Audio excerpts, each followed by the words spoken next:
গোবিন্দের লীলা কীর্তন পরিবেশন করার আগে গৌরচন্দ্রিকার অবতারণা করি। গৌর হরিকে ডাকি কেন না, আজকের যে কৃষ্ণ কথা, আজকের যে ভাগবত কথা, আজকের যে হরি কথা আস্বাদন করছি গৌর সুন্দরের কৃপায়। যিনি নাম এনেছেন তার অবতারণা না করলে কীর্তনাদেরকে অপরাধের ভাগী হতে হবে। আদৌ শুদ্ধ আছে গৌরাঙ্গ কৃষ্ণ লীলা প্রকাশন প্রকাশত গায়ন্তি সাধব সর্বে হরি লীলা যথারতি যথারতি। আদৌ শুদ্ধ আছে গৌরাঙ্গ। কেমন গৌর সুন্দর? তাপিত স্বরূপ জ্ঞান বিস্তৃত, মায়া অপহৃত চিত্ত, যিনি এই কলিযুগের উদ্ধার কল্পে নিয়ে এলেন নিগম কল্পতরু গলিত ফল। যার কৃপায় আজকে আমরা কৃষ্ণ কথা, ভাগবত কথা, হরি কথা আর সাধন করছি। সেই গৌর সুন্দরের অবতারণা না করলে কীর্তনীয়দেরকে অপরাধের ভাগী হতে হবে। যার জন্য যে লীলা হবে সেই লীলা বিষয় গৌরচন্দ্রিকার পদাবলী রচনা করা আছে। পদকর্তারা কৃপা করে করে দিয়ে গেছেন। অপরাধ নেবেন না। আমি কাউকে বলছি না, আমি আমাদের মতো কীর্তনীয়দের কথা বলছি। যখন কীর্তনটা হয়ে গেছে কি জানেন, নিজেরাই পদকর্তা হয়ে গেছে একটা করে। ওই মহাজনগণের ধার ধারে না।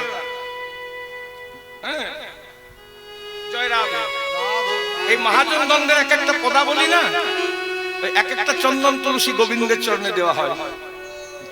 সেইভাবে যদি কীর্তন করতে পারে তবেই হবে কীর্তন, নচেত ঢপ কীর্তন বলে একটা জিনিস আছে। জয় রাধা। আগেকার দিনে মহাপ্রভুর সময় হতো ঢপ কীর্তন। যাই হোক, কীর্তন মানে কি? সেবা। আপনারা কেউ চন্দন তুলসী দিয়ে গোবিন্দের সেবা করেন, কেউ মন্দির মার্জনা করে সেবা করেন, কেউ এক কন্দুষ জল একটা তুলসী দল দিয়ে গোবিন্দের সেবা করেন। আমরা কীর্তনে আর আমরা এই কীর্তন গানের মাধ্যমে এক একটা পদ পদাবলী এক একটা চন্দন তুলসী দিয়ে গোবিন্দের সেবা করি। তা কীর্তনের যেটা নিয়ম সেইভাবে কীর্তন হবে, হওয়া উচিত। তা মহাপ্রভু গৌরচন্দ্রিকায় ভাবটা দেখুন। এই গৌর সুন্দর কে?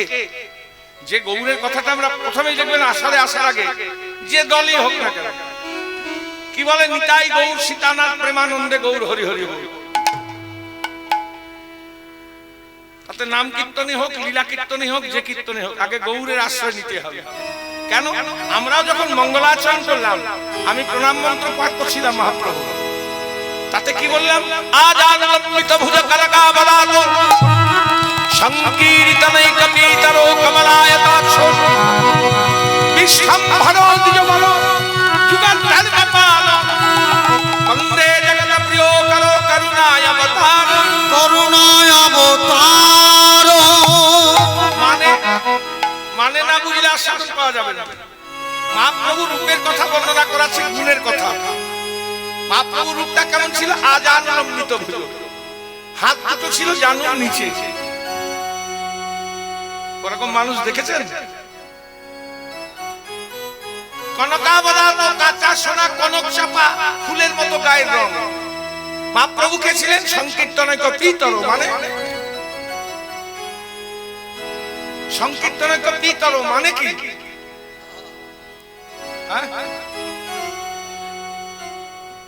এইটা শুনবার জন্য ঘুরি ঘুরি জিজ্ঞাসা করলাম। আমি পিতা বলেছি?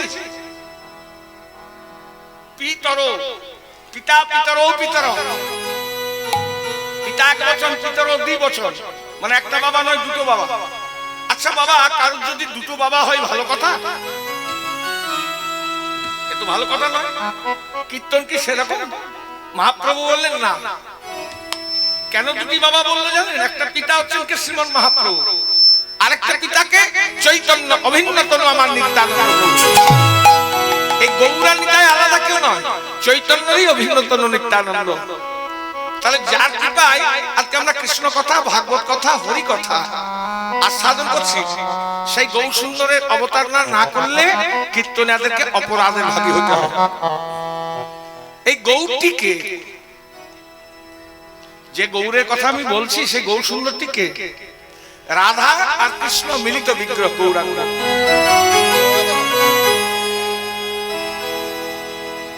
যার জন্য কবিরাজ গোস্বামী পাদ কলম দিলেন, কবু রাধা কবু কৃষ্ণ ভাবে বিভাবিত, ভাবে বিভাবিত, কবু রাধা কবু কৃষ্ণ ভাবে বিভাবিত, ভাবে বিভাবিত, কেহ না বুঝিতে পারে আমার গৌরাঙ্গ চরিত, আমার গৌরাঙ্গ চরিত। কখনো রাধা ভাব, কখনো কৃষ্ণ ভাব। এই রাধা আর কৃষ্ণ মিলিত বিগ্রহ গৌরাঙ্গ কেন? গৌরাবতারের কারণ হচ্ছে তিনটি। শ্রী রাধায় মহিমা কীর্তি শোভা নৈবা, সত্য জেলাল ভূত মধুরিমা কীর্তি শোভা মনিয়া, সাক্ষাৎ কশ্য মদন ভবতি কীর্তি শোভা ব্যতিলোভা, তদ্ভাভাজ্য সমজনি সচি গর্ভ সিন্ধু হরে দো হরে দো।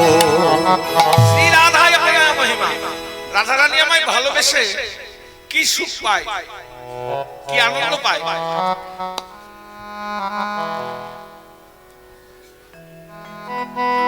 সেটি আস্বাদন করার জন্য গৌ। দ্বিতীয় কারণ হচ্ছে রাধা রানীর প্রেম ঋণ শোধ করার জন্য গৌ। আর তৃতীয় কারণ হচ্ছে এই কলিযুগের জীবকে উদ্ধার করার জন্য গৌ। হ্যাঁ গো, কলির সব থেকে বড় ধর্ম কি গো? আপনারা কি করতে বসে আছেন এখানে? ধর্ম করার জন্য তো। তা কলির সব থেকে বড় ধর্ম কি? এরকম দয়ার ঠাকুর হবে না বাবা, কসমিন কালো হয় নাই আর হবে না। এই গৌরাঙ্গ মহাপ্রভুর মতো দয়ার ঠাকুর কসমিন কালো হয় নাই আর হবে না। কলির সব থেকে বড় ধর্ম কি?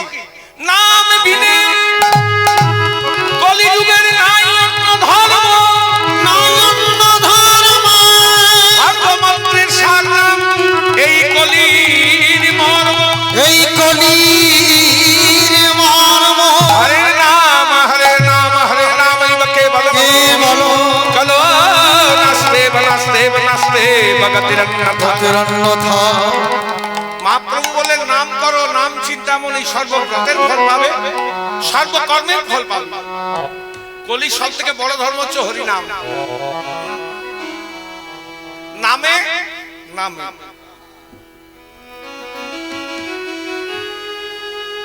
নামে নামে নাম করলেই নামিতে পাওয়া যায়। এত সহজ উপায় কোন যুগে ছিল বাবা? মহাপ্রভু অবতীর্ণ হয়ে কলিযুগে কেন নাম দিলেন? তিনি চিন্তা করলেন সত্য যুগের জীব কেমন করে ঈশ্বরকে লাভ করতো। বিষ্ণু বিষ্ণু ত্রেতায় জগতে মখাই, জগতে মখাই, দ্বাপরে পরিচর্যায় কলো তদ হরি কীর্তন, হরি কীর্তন,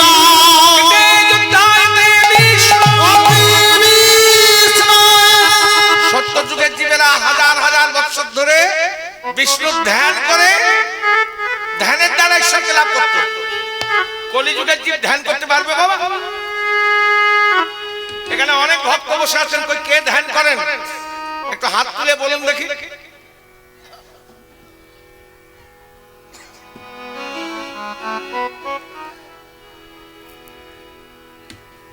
জয় রাধে, এইদিকে দেখো গো, এইদিকে দেখো।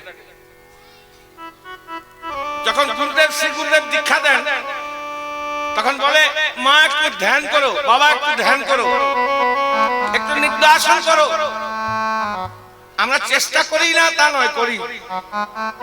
দেখবেন ধ্যান করতে বলবেন, যখন ধ্যান করতে বলবেন না ওই তখনই সংসারের যত জ্বালাগুলো আপনাকে আদর করতে আরম্ভ করবে,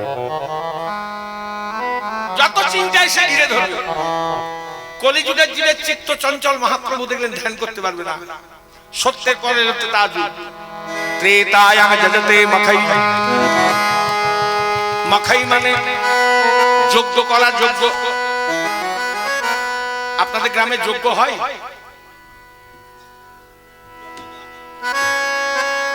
ওই লক্ষ্মী পূজা, দুর্গা পূজা, কালী পূজা, সরস্বতী পূজার সময় ঠাকুর মশাইরা করে না, ওইটাই যজ্ঞ। ওই অগ্নিকুণ্ড সাজিয়ে যজ্ঞ করে। ওম সহায় ওম ভুব সহায় ওম ভূর্ভুব সহায় ভূর্ভুব ওম সহায় ওম অগ্নি সহায় ওম ব্রহ্মণে সহায় ঘি দেয়। যে যজ্ঞটা হয় সেটা কতক্ষণ হয়? ঠিক করে বলুন।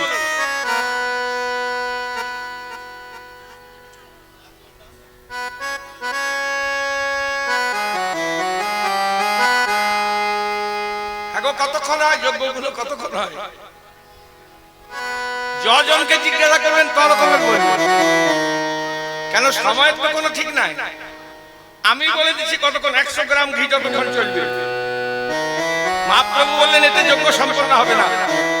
কলিযুগে বিধিবৎ নিয়ম নিষ্ঠা মেনে যদি 6 মাস ধরে আহার নিদ্রা পরিত্যাগ করে এক নাগারে অগ্নিকুণ্ডে বসে আহুতি দিতে পারো, তবে কলিযুগে যজ্ঞের দ্বারা ঈশ্বর প্রাপ্তি হবে।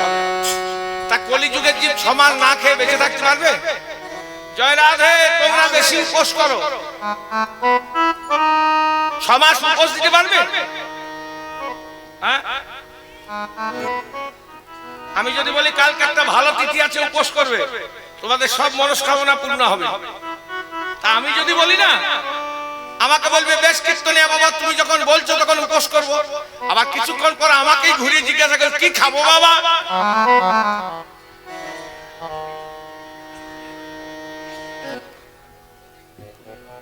উপোস করলে খাওয়ার কথা আগে জিজ্ঞাসা করবে। মহাপ্রভু বললেন কলিযুগের জীব উপোস দিতে পারবে না, তাহলে এদের যজ্ঞ করা সম্ভব নয়। সত্য গেল তা গেল, এলো কি দ্বাপর যুগ। দ্বাপরে পরিচর্যায় পরিচর্যায় দ্বাপরে পরিচর্যায় পরিচর্যায় মানে সেবা। দ্বাপর যুগে জীবেরা সেবার দ্বারা ঈশ্বরকে লাভ করত। কলিযুগের জীব সেবা দিতে পারবে? একমাত্র সেবা দিতে জানতেন কে? মা যশোমতী। তিনি ছিলেন স্বয়ং রাজমহিষী। বাড়িতে চাকর চাকরানির অভাব ছিল না, তা সত্ত্বেও মা মান নিজ করে নবনী তুলতেন, নামে নবনী, কিন্তু 2টি আঙ্গুল দিয়ে নেড়ে দেখতেন। কেন? নবনী যদি মোটা থাকে পাছে আমার লালনের বদনে লাগবে, লালনের বদনে লাগবে। যার জন্য নবনী হলো মা সেটা ভালো করে বসনাঞ্চলে ছাঁকতেন, তারপর দিতেন গোবিন্দ বদনে। এত যত্ন করে কেউ সেবা দেয়?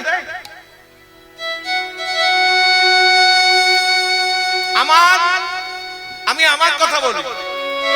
আমার দাদু একটা বিগ্রহ প্রতিষ্ঠা করেছিল। দাদু ছিল কি আগ্রহ, আমার বংশ পরম্পরায় বিগ্রহের সেবা করবে। এবার বাবার সময় যখন এলো তখন হলো বিগ্রহ কি না আমার বাবা করেছে আমাকে করতে হবে। এবার নাতির সময় যখন এলো তখন আর আগ্রহ রইল না, বিগ্রহ রইল না, তখন হয়ে গেল গোলকগ্রহ। নাতি বলবে দাদুর কি দরকার ছিল এত ঝামেলা করার, আমাদের ঘরে চাপিয়ে দিয়ে চলে গেছে। মহাপ্রভু আগেই জানতেন এখন সব জায়গায় এটাই হচ্ছে। তা মহাপ্রভু দেখলেন কলিযুগের জীব সেবাও দিতে পারবে না, এদের নিজের সেবা নিয়ে ব্যস্ত আছে, ঈশ্বরের সেবা কি করবে? সত্য গেল তা গেল, দ্বাপর গেল, এবার এলো কি কলিযুগ। চিন্তা করছে এরা যজ্ঞ করতে পারবে না, সেবা দিতে পারবে না, ধ্যান করতে পারবে না, এদের ঈশ্বর প্রাপ্তির উপায়টা কি হবে? তখন সেই গোলকের গোপন ধন হরিনাম সংকীর্তন। হরি বল হরি বল হরি বল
জগতে আছে আপনি সে হরে হে কৃষ্ণ তখন ভজন করি আমি সহিতে আছি আপনাকে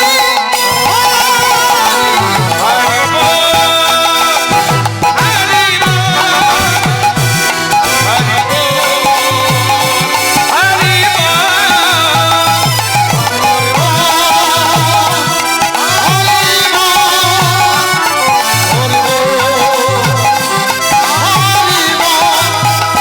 হরি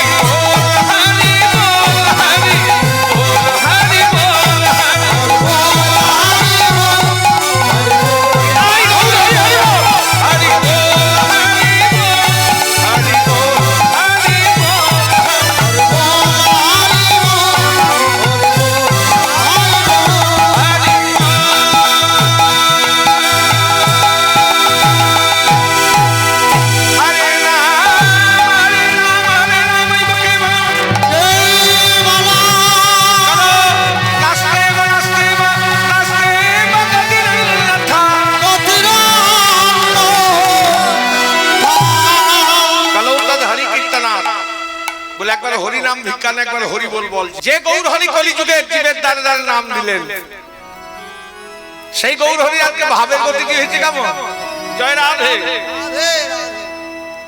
সুরধ্বনির তীরে আজ গৌর কিশোর গৌর কিশোর সহচর মেলি গোরা গোরায় আমার আনন্দে বিভোর আনন্দে বিভোর বলে খেলায় বিনোদ খেলা খেলায় বিনোদ খেলা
মন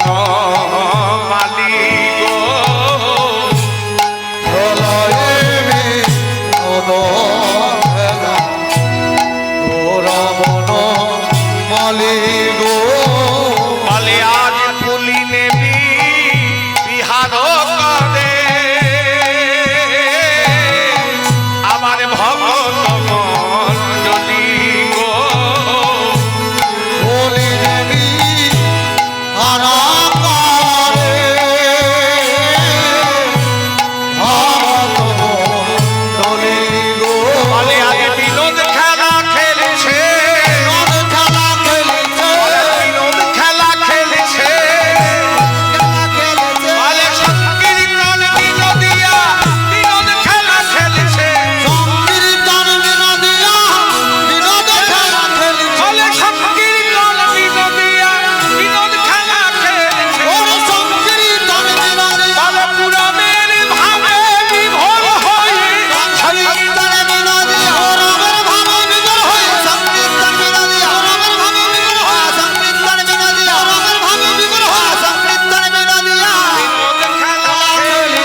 ভকত মণ্ডলী। ভকত মণ্ডলী দিন শেষ, গগন পানে চেয়ে মহাপ্রভু বলছেন ঘরে যেতে হবে, আমাদেরও দিন শেষ হয়ে গেছে, ঘরে যেতে হবে। আমরা ভুলে গিয়েছি, তাই স্বরূপ দামোদর রায় রামানন্দকে দিয়ে মহাপ্রভু জীবকে শিক্ষা দিচ্ছেন। আহা, বিনোদ খেলা খেলতে খেলতে বলে দিবায় অবসান হইল, দেবায় অবসান হইল, দিবায় অবসান হইল, দিবায় অবসান হইল, দিবায় অবসান হইল।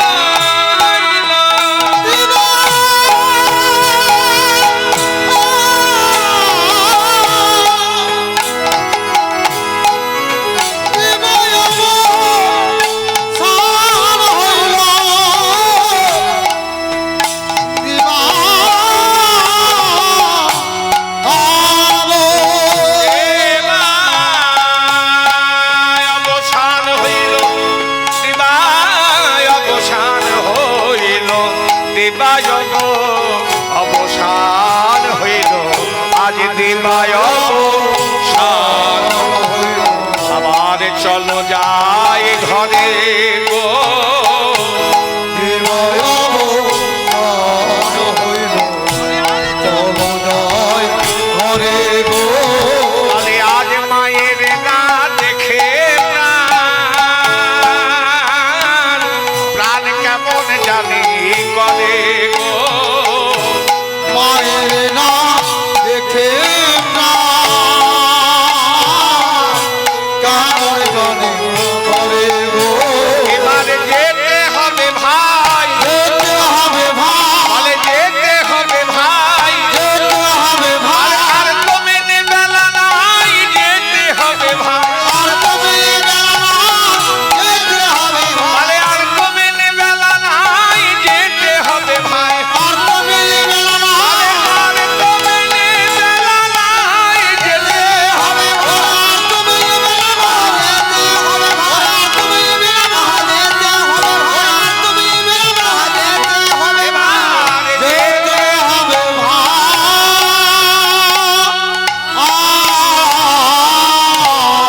মহাপ্রভু স্বরূপ দামোদর রায় রামানন্দ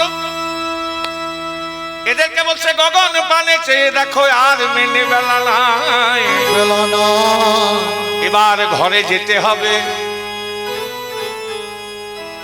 দিবায় অবসান হইল, চলো যাই ঘরে, মায়ের না দেখে প্রাণ কেমন জানি করে। কেমন জানি করে, মহাপ্রভুর ভাবটি কেমন, বলে ধুলায় ধূসর অঙ্গ, ধুলায় ধুলায় অঙ্গ, বলে আজ ধুলায় ধূসর অঙ্গ, ধুলায় ধুলায় অঙ্গ, বলে আজ ধুলাই ধূসর অঙ্গ, আজ কত কত ভাস্কর, ধুলায় ধুলায় অঙ্গ, বলে কে ধুলা দিয়েছে, ধুলা দিয়েছে, কে ধুলা দিয়েছে, ধুলা দিয়েছে, বলে গৌর কাকা সোনা রঙে কে ধুলা দিয়েছে, গৌর কাটা সোনা রঙে ধুলা দিয়েছে, বলে গৌর কাকা সোনার রঙে কে ধুলা দিয়েছে। গৌর কাটা সোনা রঙে ধুলা দিয়েছে। আরে স্বরূপ দামোদর রায় রামানন্দ আমার গৌর কাটা সোনা রঙে কে ধুলা দিয়েছে? ভক্তরা বলছে মাগো কেউ ধুলা দেয় না, ধুলা দেয় না, কেউ ধুলা দেয় না, কেউ ধুলা দেয় না, গৌর নিজেই ধুলা মেখেছে, কেউ ধুলা দেয় না, গৌর নিজে ধুলা মেখেছে, কেউ ধুলা দেয় না, গৌর নিজেই ধুলা মেখেছে, কেউ ধুলা দেয় না। গৌর নিজে ধুলা মেখেছে, কেউ ধুলা দেয় না। বলে নবদ্বীপের পথে পথে কেউ ধুলা দেয় না। ওই নবদ্বীপের পথে পথে কেউ ধুলা দেয় না। আচ্ছা, কোন মানুষ যদি মাঝ রাস্তায় বসে ধুলো মাখে কি বলবেন, মাথা ঠিক আছে? কেউ ধুলা দেয় না, গৌর নিজেই ধুলা মেখেছে। কোথাকার ধুলা? নবদ্বীপের ধুলা।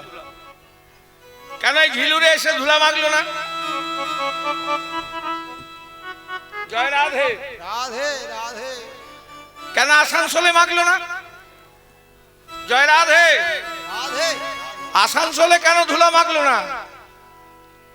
বোলপুর সেখানে ধুলো মাগলো না। এই নবদ্বীপের ধুলাতে গড়াগড়ি দিচ্ছেন কেন? প্রতিশ্রুতবদ্ধ ছিলেন। দৃষ্টান্ত না দিলে সিদ্ধান্ত আসা যাবে না। একটা ছোট্ট দৃষ্টান্ত। একদিন দেবর্ষী নারদ শ্রীহরির কাছে গেছে। নারায়ণ নারায়ণ নারায়ণ হরি, নারায়ণ নারায়ণ নারায়ণ হরি, নারায়ণ নারায়ণ নারায়ণ হরি, নারায়ণ নারায়ণ নারায়ণ হরি।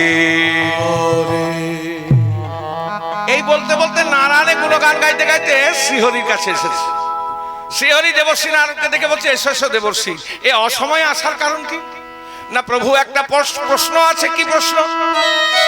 না ওগো দেবর্ষী, কি প্রশ্ন আছে শীঘ্রই বলো। না প্রভু, সারাদিন রাত আমি তোমার নাম গান করি, অহর্নিশি তোমার নামই তো জপে বেড়াই। তা আমার প্রশ্ন হলো, আমার থেকে বড় ভক্ত আর কেউ আছে জগতে? ভগবান অন্তর্যামী বুঝতে পারলেন দেবর্ষী নারদের অহংকার হয়েছে। মনে মনে চিন্তা করলেন এই অহংকার চূর্ণ করতে হবে, তবে আজ নয় অন্য একদিন। সঙ্গে সঙ্গে দেবর্ষীকে বলছেন, আনা দেবর্ষী, তোমার থেকে বড় ভক্ত আর কেউ থাকতে পারে?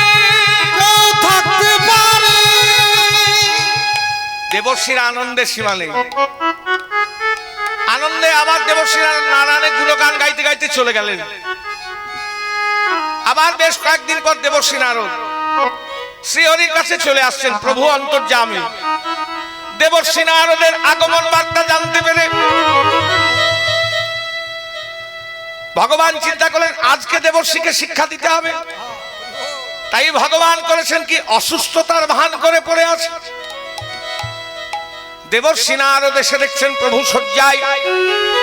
কি ব্যাপার প্রভু, এখনো শয্যায় কেন? না ওগো দেবর্ষী, আমি তো আর প্রাণে বাঁচব না। আর প্রাণে বাঁচব না। দেবর্ষী চমকে উঠেছে। বলেন কি প্রভু? না হ্যাঁ, শিরপীড়া মানে মাথা যন্ত্রণা। ওই সূর্য উদিত হবার সাথে সাথে আমি দেহ রাখবো। দেবর্ষী কাঁদছে আর কেঁদে কেঁদে বলছে, প্রভু আমি ভালো বৌদ্ধের সন্ধান জানি, বৌদ্ধ ডেকে নিয়ে আসছি। বলে ওগো দেবর্ষী, বৌদ্ধতে সুস্থ করতে পারবে না, তোমরা আমাকে সুস্থ করতে পারবে? বলে বলুন প্রভু, আমরা কি দিলে আপনি সুস্থ হবেন? না ওগো দেবর্ষী, যদি কোনো ভক্তের চরণ ধুলি আমায় এনে দিতে পারো, আমায় এনে দিতে পারো, সেটি আমি মস্তকে লাগালেই সুস্থ হয়ে যাব। সুস্থ হয়ে যাব। যদি কোনো ভক্তের চরণ ধুলি আমায় এনে দিতে পারো, সেটি মস্তকে লাগালেই আমি সুস্থ হয়ে যাব। সুস্থ হয়ে যাব। দেবর্ষী বলছে, ভক্তের চরণ ধুলি এ তো সামান্য ব্যাপার, একটু দাঁড়ান প্রভু, আমি এক্ষুনি এনে দিচ্ছি। সর্বপ্রথম পরম পিতা ব্রহ্মার কাছে গেছে।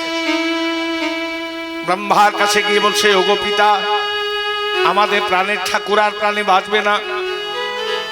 ব্রহ্মা চমকে উঠেছে। বলো কি দেবর্ষী? না হ্যাঁ, শিরপীড়া হয়েছে, সূর্য উদিত হওয়ার সাথে সাথেই তিনি দেহ রাখবেন। ব্রহ্মা বলছে, দেবর্ষী, ব্রহ্মলোকে ভালো বৌদ্ধ আছে, বৌদ্ধ নিয়ে যাও। ওগো পিতা, বৌদ্ধকে সুস্থ করতে পারবে না, আপনি সুস্থ করতে পারবেন। তখন ব্রহ্মা বলছে, বলো দেবর্ষী, আমি কি দিলে তিনি সুস্থ হবেন? না তিনি বলেছেন, যদি কোনো ভক্তের চরণ ধুলি নিয়ে যেতে পারি, সেটি প্রভু আমার মস্তকে লাগালেই সুস্থ হয়ে যাবে। এ কথা শুনে ব্রহ্মা কাঁদছে আর কেঁদে কেঁদে বলছে, ওগো দেবর্ষী, এ তুমি কাকে কি বলছো? যার নামে আমি চতুর্বদনে করি, যার নামে আমি অহর্নিশি জপি, সেই পতিতপাবন শিবদূষণকে আমি কি কখনো চরণ ধুলি দিতে পারি? চরণ ধুলি দিতে পারি? আমার পক্ষে সম্ভব নয়, তুমি অন্য কোথাও দেখো। ব্রহ্মলোকে পেল না, দেবর্ষি কাঞ্চার চিন্তা করছে কোথায় গেলে পাবো। ভোলা মহেশ্বর আলা ভোলা, সেখানে গেলে কৈলাসে গেছে, শিবলোকে গেছে। ভোলানাথকে সব কথা বলেছে। ভোলানাথ বলছে শিশি দেবর্ষি, এ তুমি কাকে কি বলছো? যার নামে আমি পঞ্চমুখে গাই, যার জন্য আমি শ্মশানবাসী, যার জন্য আমি হাড়ের মালা গলায় পরি, সেই প্রতিটি পাবন শ্রী মধুসূদনকে আমি কি কখনো চরণ ধুলো দিতে পারি? চরণ ধুলো দিতে পারি। স্বয়ং ঈশ্বরকে চরণ ধুলি দেওয়া চারটিখানি ব্যাপার, কে দেবে? এত বড় বুকের পাতা কার আছে? স্বর্গমত্ত পাতাল তোল পার করে তুলেছে, কে দেবে ঈশ্বরকে চরণ ধুলি? একদিন মাত্র সময়, কোথাও পেল না। চিন্তা করছে একবার মথুরায় দেখলে হয় না? মথুরায় গিয়ে কাঁদছে, ওগো মথুরাবাসী, ওগো মথুরাবাসিনী, তোমাদের প্রাণ প্রিয়তম, তোমাদের প্রাণের ঠাকুরই আর প্রাণে বাঁচবে না। ওগো তোমরা কে কোথায় আছো এসো, তোমাদের প্রাণের ঠাকুর আর প্রাণে বাঁচবে না। এ কথা শুনে হাজার হাজার মথুরাবাসী নিয়ে এসেছে। কি ব্যাপার দেবর্ষি? বড্ড অসুস্থ হয়ে পড়েছে, সূর্য উদিত হবার সাথে সাথে দেহ রাখবে। কি হয়েছে? শিরোপীড়া। মথুরাবাসিনী শুনে কাঁদছে আর বলছে মথুরায় ভালো বৌদ্ধ আছে, বৌদ্ধতে সুস্থ করে তুলবে, নিয়ে যাও, বৌদ্ধ নিয়ে যাও। ওগো বৌদ্ধতে সুস্থ করতে পারবে না, তোমরা সুস্থ করতে পারবে।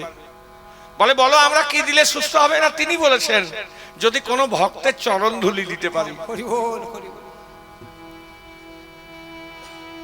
আমাদের কীর্তনের শেষে এখানে কি হয়? শেষের দিনে কি হয়? ধুলাট, মানে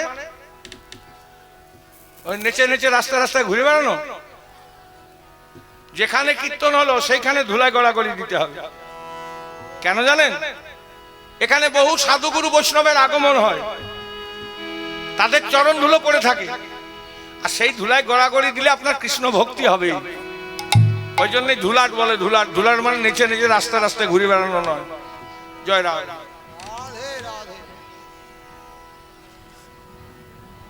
ভয়ের কোনো কারণ নাই, প্রকৃতির যেটা ব্যাপার সেটা হবে, আপনাদের দুঃখ করারও কিছু নাই। ঠাকুরের তো অনেক রকম পরীক্ষা থাকে। জয় রাধে। স্কুলে ভর্তি হলেই তার পরীক্ষা হয়। স্কুলে যদি ভর্তি হয় ঠাকুরের, তখনই পরীক্ষাটা হয়। যে স্কুল কোনোদিন দেখেই নাই তার পরীক্ষা হয়? জয় রাধে। আপনারা গোবিন্দের স্কুলে ভর্তি হয়েছেন সবাই, তা পরীক্ষা তো হবেই। যার জন্য চঞ্চল হওয়ার কিছু নাই, মনোনিবেশ করুন। মথুরাবাসিনী বলছে বৌদ্ধ নিয়ে যাও, বৌদ্ধতে সুস্থ কর, তোমরা পারবে গো। বলে আমরা কি দিলে সুস্থ হবে? না তুমি যদি, তিনি বলেছেন যদি কোনো ভক্তের চরণ ধুলি নিয়ে যেতে পারি, সেটি প্রভু আমার মস্তকে লাগালেই সুস্থ হয়ে যাবে। যেই বলেছে ভক্তের চরণ ধুলি, তখন মথুরাবাসিনী কাঁদছে, ছি দেবর্ষি, এ তুমি কাকে কি বলছো? পতিকে কেউ কোনোদিন চরণ ধুলো দেয়? আমরা তো তাকে পতি রূপে ভজনা করি, নরকগামী হব, মরে গেল কিছু করার, তুমি অন্য কোথাও দেখো। কোথাও পেল না। যখন কোথাও পেল না, একদিন মাত্র সময়, কেমন ঝামেলা চিন্তা করো। ভগবান বলেছে সূর্য উদিত হবার সাথে সাথে দেহ রাখবো। কোথাও যখন পেল না, চিন্তা করছে সব জায়গায় তো দেখলাম, শেষবারের মতো একবার ব্রজধাম বৃন্দাবনে দেখলে হয় না?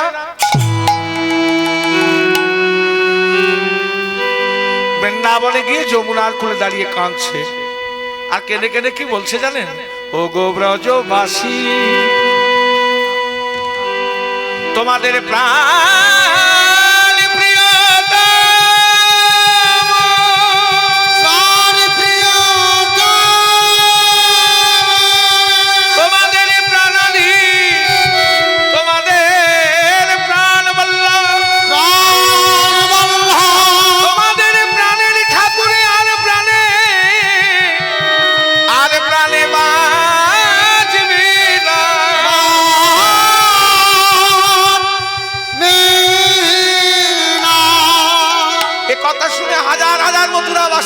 ব্রজবাসিনী ছুটতে ছুটতে এসছে।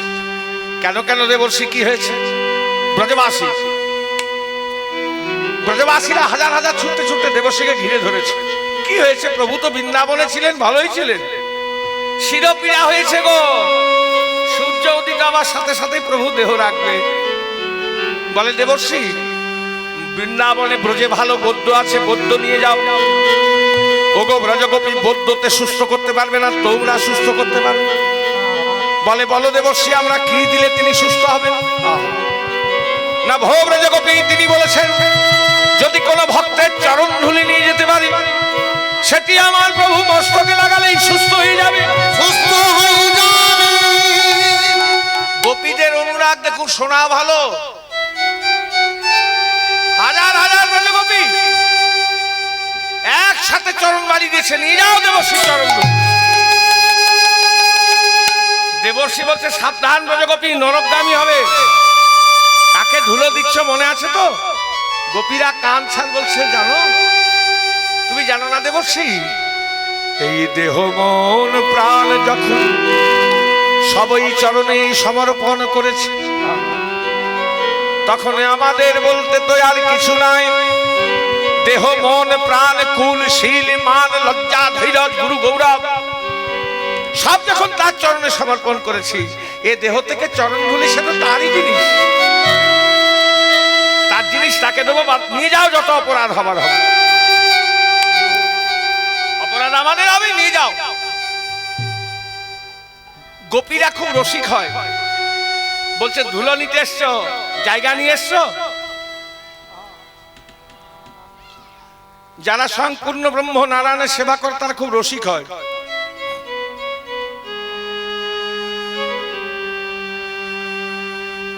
আপনাদের গ্রামও গয়লাদের বাস আছে, তারা খুব রসিক। কেন জানেন? এটা ওই হরি ভজনের ক্রিয়া, বুঝলেন? খুব ভালো করে শুনবেন। তারা কি করে? গো সেবা করে। তো গো সেবা আর গোবিন্দ সেবা একই জিনিস, এ কম বড় ব্যাপার নয়। আর ওই গাভীর প্রতিটি রোমে রোমে শালগ্রাম ভগবান, স্বয়ং নন্দ বাবা শালগ্রাম ভগবানের সেবা করতেন। সেই থেকেই গাভী সেবা তাদের জাতিবৃত্তি আছে। তা দেখুন, তাদেরকে কম ভাববেন না। আমি কাউকে বাড়ি সারি বলছি না, আমি নিজে বামুনের ছেলে। জয় রাধে। তারা যে ভজন করে তার ক্রিয়া হচ্ছে, তারা খুব রসিক হয়, যার প্রমাণ বৃন্দাবনে ব্রজগোপীরা। যদি ব্রজে গিয়ে থাকেন দেখে থাকবেন। দেবর্ষিকে বলছে ধুলো নিতে এসছো, জায়গা নিয়ে এসছো, সবারই নিয়ে যেতে হবে, একজনের নিয়ে গেলে হবে না। তো দেবর্ষি কান ছাড় বলছে আমি তো কিছু ব্যবস্থা করে আসি নাই। আমি যখন ছোট ছিলাম, আমি আমার কথা বলছি, যখন ছোট ছিলাম না, আমার ঠাকুমা কীর্তন শুনতে যেত। আর কীর্তনের শেষের দিনে ধুলাক, তারপর ওই ঠাকুমা করতো কি, ওই আঁচলে করে খুঁটে করে, শাড়ির খুঁটে ওই একটু ধুলো নিয়ে বেঁধে নিয়ে আসতো, আর এসে বাড়িতে আমার ছেলে পেলেগুলো সবারই মাথায় দিত। তা আমি জিজ্ঞাসা করেছিলাম ওটা কি গো? বলে এটা ব্রজের ধুলা। তার মানে বলছে ধুলা নয়, ধুলি নয়, গোপী পদ রেণু। এই ধুলা মেখেছিল নন্দের বেটা কানু। আমি ধুলা মাথায় দিচ্ছ কেন, কি হবে তাতে? বলে এইটা দিলে কৃষ্ণ ভক্তি হয়।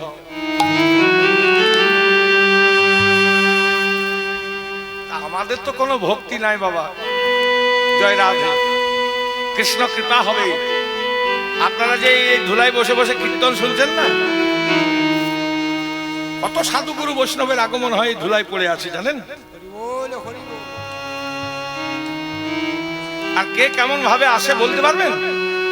জয় রাধে। গোবিন্দের কাছে প্রার্থনা জানাবেন যেন কৃষ্ণ ভক্তি হয়, তাহলে আপনার সব হয়ে গেল। আর কৃষ্ণ ভক্তি বাদ দিয়ে যদি বাকি সব হয়, আপনার কিছুই হলো না। জয় রাধে। তাই দেবর্ষিকে বলছে তুমি ব্যবস্থা করেছো, ধুলো নিতে এসছো, সবারই নিয়ে যেতে হবে। বলে না, আমি তো সেরকম কিছু ব্যবস্থা করি নাই। বলে কাজ করো, এক কাজ করো, মাথাতে যে নামাবলিটা বাঁধা আছে ওইটাই খুলে পেতে দাও, ওতেই ধুলো দিয়ে দেবো। দেবর্ষি বলছে গোপী তোমাদের লজ্জার ভয় নাই? তোমাদের অপরাধের ভয় নাই? বলে কেন? না তোমরা নামে ধুলো দেবে।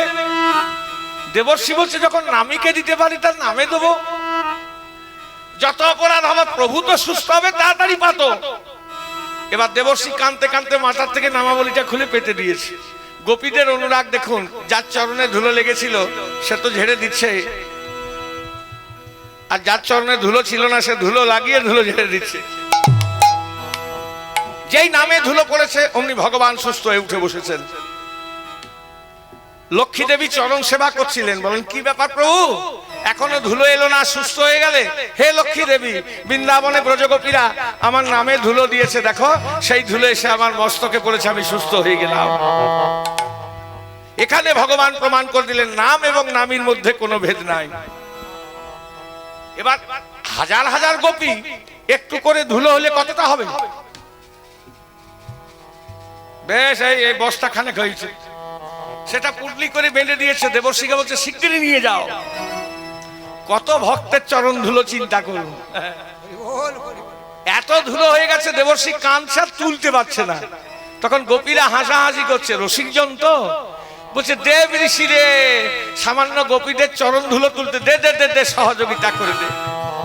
এবার গোপীরা সকলে মিলে দেবর্ষি নাথের মাথায় চাপিয়ে দিয়েছে। সেই ধুলোটা নিয়ে দেবর্ষি নয়নের জলে মুখ মুখ ভাসাতে ভাসাতে স্বয়ং ভগবানের কাছে শেষ উপস্থিত হয়েছে। দেবর্ষিকে দেখেই ভগবান বলছে এসো এসো দেবর্ষি, তুমি গোপীদের চরণ ধুলো মাথায় করে নিয়ে এসছো, তোমার থেকে আর বড় ভক্ত কেউ থাকতে পারে জগতে? দেবর্ষি বলছে প্রভু লজ্জা দিও না, মনের ভ্রম ভেঙে গেছে। কি করে ভাঙলো? বলে বিশ্ব ব্রহ্মাণ্ড তোমার ভক্ত খুঁজলাম, কোথাও পেলাম না। তোমার যদি প্রকৃত ভক্ত থাকে তো সেই ব্রজধাম বৃন্দাবনেই আছে। ধুলো এনেছি, মাখবে না?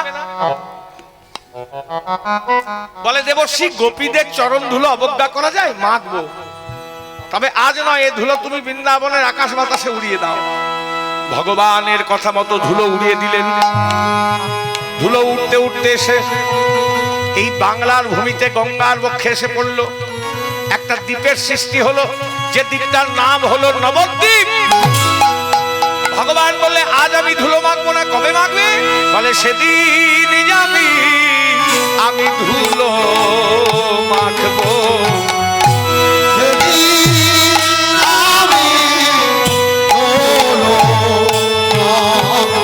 বলে যেদিন নবদ্বীপে আমি গৌর হব, ওগো সেদিন যাবি আমি ধুলো মাখবো।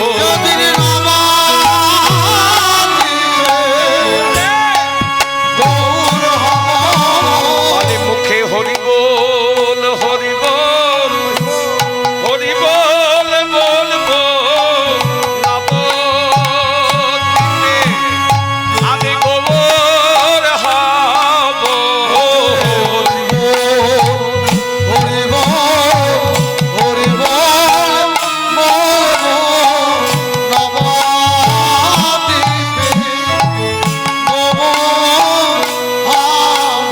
বলে সেদিন আমি ধুলো মাখবো, যেদিন নবদ্বীপে গৌর হব।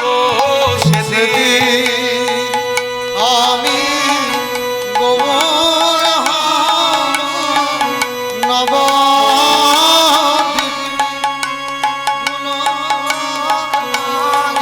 বলে সেদিন আমি ধুলো মাখবো নবদ্বীপে, যেদিন গৌর হব।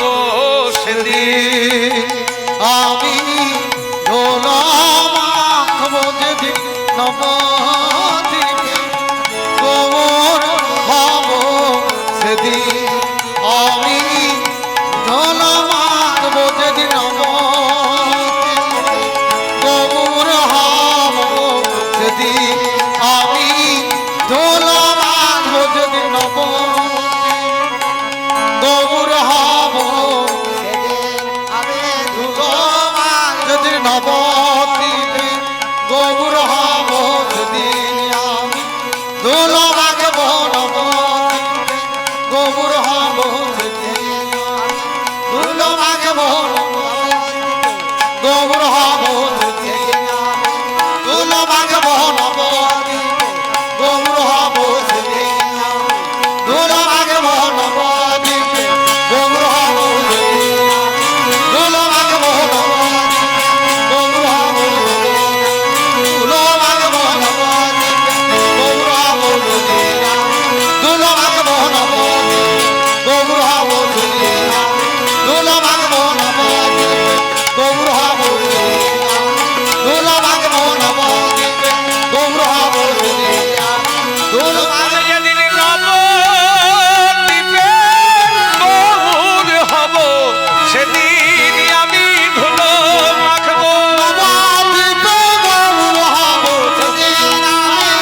বলছেন ধুলাই ধোসদয় অঙ্গ আজি কত কত ভার দোলায় ধূসরায় অঙ্গ গদ গদ ভার বলে ধুলাই ধূসদয় অঙ্গ কত কত ভার দোলায় ধূসরায় অঙ্গ গদ গদ ভার আজি এনা ধাম হন পদ কত কহিয়া আরে রাধা মহাপদ করত হিয়া বলে রাধা মোহন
রাধা